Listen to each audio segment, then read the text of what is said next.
當我哋四面受敵嘅時候，總會氣餒嘅，總會咧諗過算啦，我放棄啦。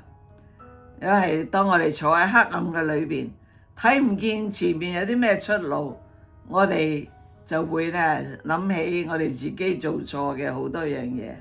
哎呀，幾時我做錯咗決定，幾時咧我唔夠勇敢。弟兄姊妹，當我哋面對自己嘅失敗嘅時候，我哋要明白一樣嘢，失敗係有益嘅，因為藉着失敗，我哋學到真正成功嘅元素。愛德生喺造成鎢絲燈泡之前，佢已經試驗過1200個物料。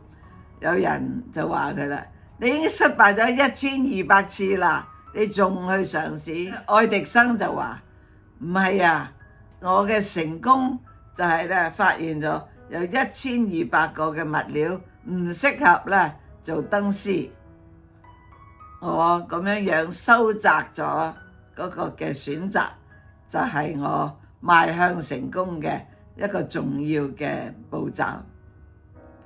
弟兄姊妹，所以我哋失敗咗好多次，我就知道乜嘢方法係唔得嘅，咁嗰個可行嘅方案咧就會越來越清楚啦。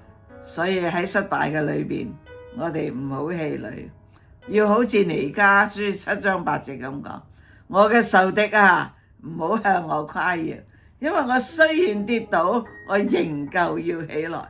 我雖然坐喺黑暗嘅裏邊，耶和華卻做我嘅光。呢個就係得勝嘅凱歌。